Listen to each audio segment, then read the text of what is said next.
disfunción. Esto ya no se está viendo abajo, pero va a tener una disfunción masticatoria.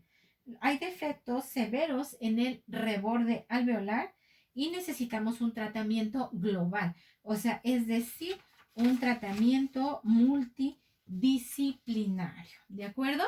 Entonces volvemos a repetir, estamos hablando del segundo componente de los estadios, que es complejidad, y el primero fue severidad, y entonces el estadio 1 dijimos que va a ser una pérdida horizontal, igual que en el estadio 2, con una profundidad de sondeo menores de 4 milímetros. Normalmente en el estadio 2 vamos a tener 5 milímetros o menores de 5 milímetros.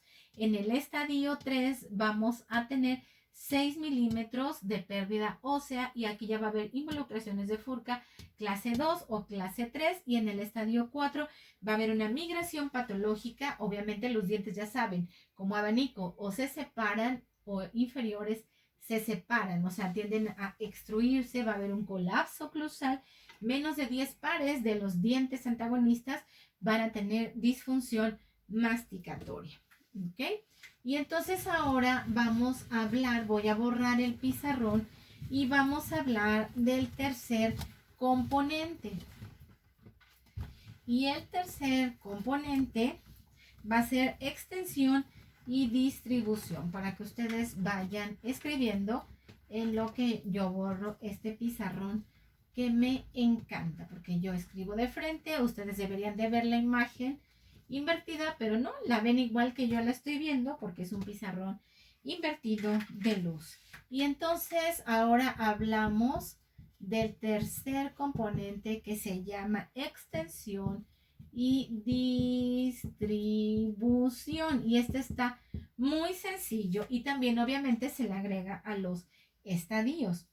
Aquí ya hemos mencionado que, bueno, vamos a estar agregando a los estadios, y aquí va a ser localizado y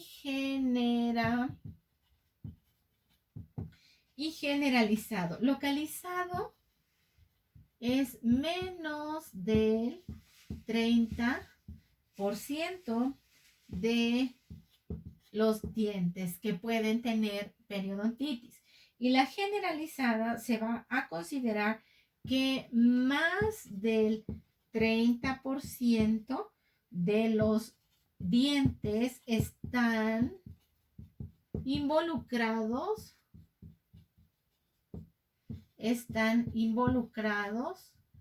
periodontalmente, ¿de acuerdo? Entonces estamos hablando del tercer componente, que es extensión y distribución de la enfermedad. Hemos dicho que esto se describe, este componente se describe en adición con el estadio 1, 2, 3 y 4. O sea, por ejemplo, con una periodontitis leve,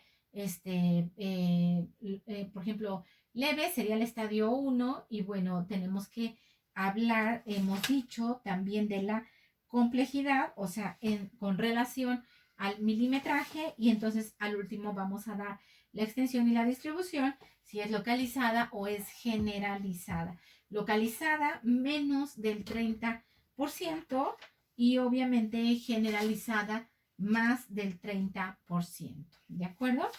Ok, entonces hasta acá estamos nosotros hablando de los estadios. Y recuerden que dijimos que esta periodontitis se va a medir por estadios y por grados. Ahora vamos a empezar a hablar de los grados. O sea, esta clasificación sí nos incluye en el gran segundo bloque, que es periodontitis, estadios y grados. Ahora vamos a hablar nosotros con relación a los grados. Hablamos de estadios. Y esta es la segunda parte más importante, o sea que también tienen que memorizar. Acuérdense, chicos, que en el área de la salud tenemos que memorizar muchas cosas. No hay vuelta de hoja, tenemos que razonar, obvio, pero tenemos que memorizar. Bueno, entonces esta segunda parte importante va a proveer información de las características biológicas de la enfermedad. O sea, eso va a ser determinar por grados. Va a incluir un análisis basado en el historial de la progresión de la enfermedad periodontal y también la valoración de un riesgo a futuro. Es decir, ¿qué probabilidad hay de que el paciente tenga una recurrencia de la enfermedad periodontal? O sea, por ejemplo, un grado alto, un grado medio o un grado bajo. Aquí nosotros tenemos que valorar que el tratamiento no, o sea, no va a poner en riesgo a la salud del paciente.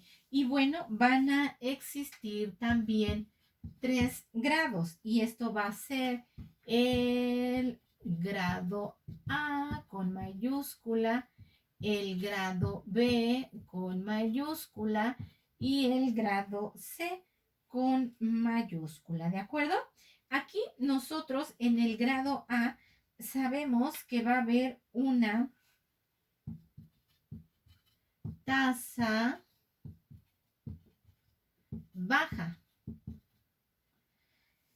de progresión, o sea, de que avance, ¿no? En el B vamos a tener una tasa moderada, o sea, me refiero a la tasa de progresión, y en el grado C vamos a tener una tasa rápida de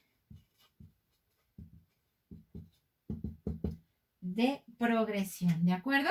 Esto es muy importante, chicos, que lo copien. He sugerido que primero escuchen la clase y después vuelvan a escucharla para que entonces vayan haciendo sus apuntes y luego la pueden escuchar una tercera vez, previo a que leyeron ya sus artículos de la nueva clasificación de la enfermedad periodontal. Y bueno, ahora estos grados van a englobar aspectos relacionados con la progresión, dijimos, de la periodontitis, el estado general también del paciente y de otras exposiciones como el tabaquismo, que fumar, híjole, es terrible para los pacientes en todos los sentidos.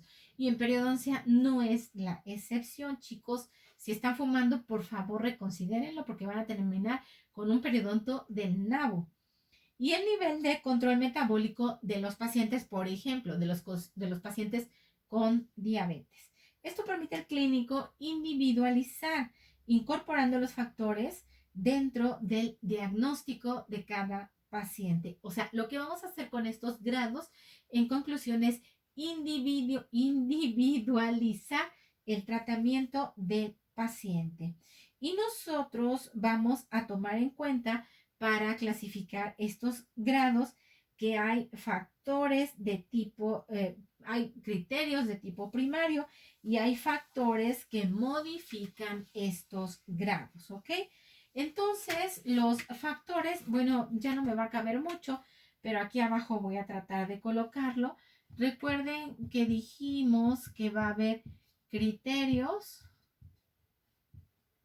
primarios, ¿de acuerdo? Estos criterios primarios están basados en la cantidad de biofilm que puedan precisamente acumular. Y algunos de los criterios primarios, pongan atención, es evidencia del porcentaje de pérdida ósea. Otro va a ser la edad, o sea, entre más alta es la edad, también vamos a tener problemas. El fenotipo del caso, o sea, si la encía es más delgada o es más ancha, qué tanta correlación existe con los niveles de destrucción, ¿de acuerdo? Entonces, ya dijimos que se va a medir el porcentaje de pérdida ósea, la edad alta, el fenotipo del caso, o sea, qué tanta correlación existe con los niveles de destrucción.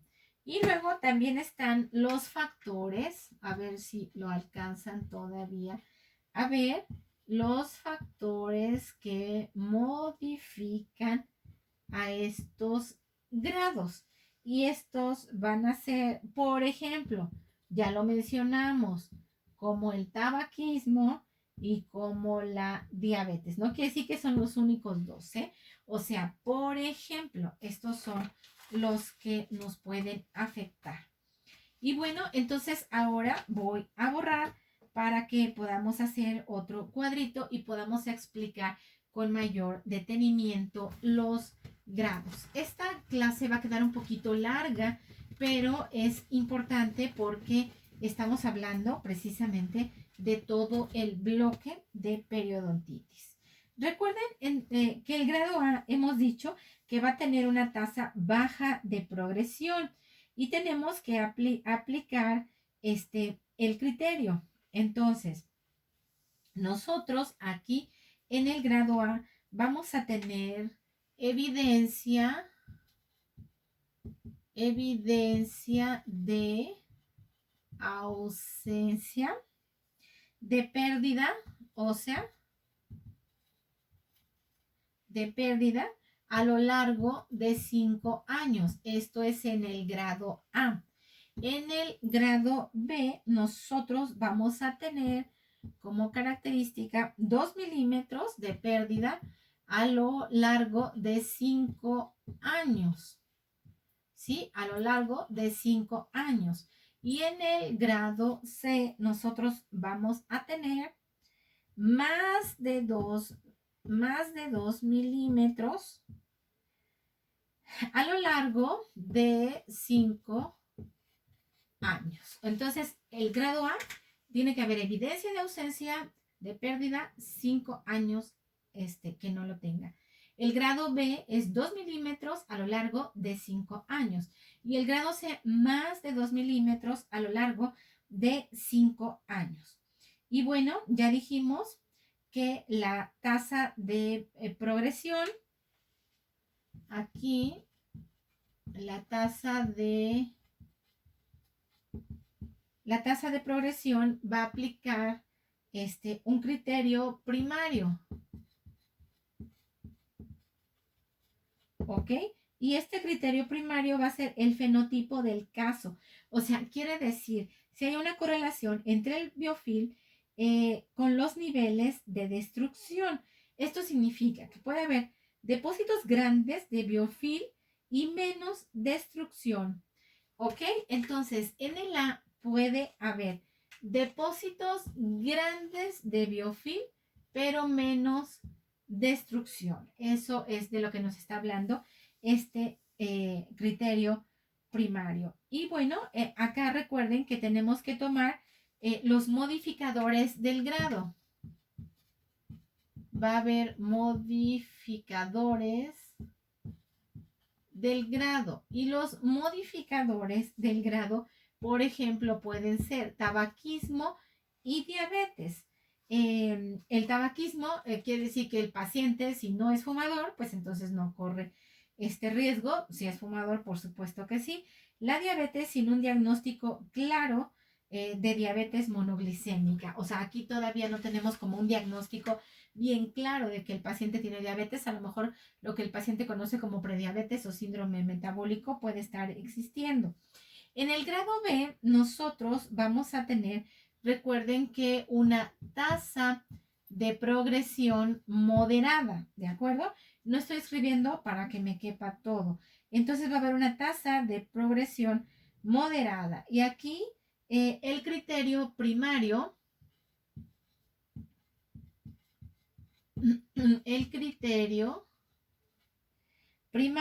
es que nosotros vamos a encontrar depósitos de biofilm de acuerdo al grado de destrucción. O sea, como que tengo aquí depósitos de biofilm considerables, pues tengo destrucción considerable. Tengo poco biofilm, pues tengo menos destrucción. O sea, quiere decir que los depósitos de placa microbiana están acordes al grado de destrucción, o sea, van en equivalencia. Y en los modificadores del grado, acá, por ejemplo, lo mismo, ¿no? Tabaquismo y diabetes. Aquí, tabaquismo, normalmente este paciente sí va a fumar, o sea, se le considera un paciente fumador. ¿Qué tantos cigarros fuma al día? Y aquí vamos a considerar que de menos de 10 hasta 10 cigarrillos vamos a considerarlo de esta manera. Y en la diabetes vamos a decir que también están controlados sus niveles de glucosa, o sea, si está controlada o no, ¿de acuerdo? En el grado C, recuerden que nosotros dijimos que estamos hablando de una tasa rápida de progresión, ¿ok? Y de acuerdo, si aplicamos nosotros el criterio primario, acuérdense, en el A dijimos es mucho biofilm y poca destrucción. En el B, de acuerdo, el biofilm corresponde al grado de destrucción. Y aquí es desproporcional nuevamente. O sea, quiere decir que hay depósitos bajos de biofilm, pero hay niveles considerables de pérdida ósea. O sea, por eso decimos que es desproporcional. Como poca cantidad de microorganismos, pero mucha destrucción. Estamos aplicando en el criterio primario. Y en los modificadores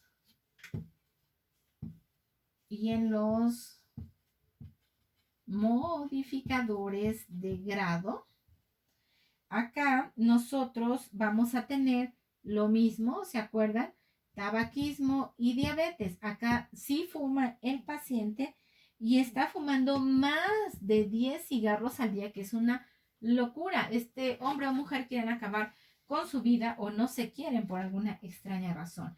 Entonces, de 10 cigarros en adelante, acuérdense que en el grado B es menos de 10 y aquí es de 10 en adelante.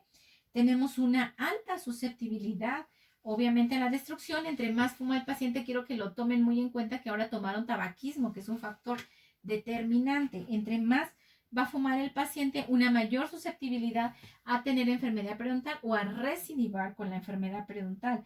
Y la diabetes, que también controlado están estos precisamente nuevos casos de glucosa. O sea, qué tan controlados o no se encuentra la glucosa. Se supone que, bueno, debería de estar completamente controlada. Entonces, hasta aquí nosotros terminamos con lo que es de las 4 grandes rubros de la enfermedad periodontal hiperimplantar.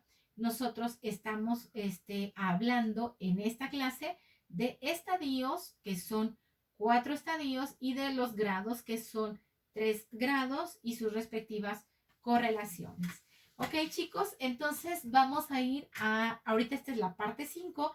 En la parte 6 nosotros vamos a hablar del tercer gran bloque, que son manifestaciones periodontales de las enfermedades sistémicas y condiciones del desarrollo y adquiridas, que esa es la gran parte número 3.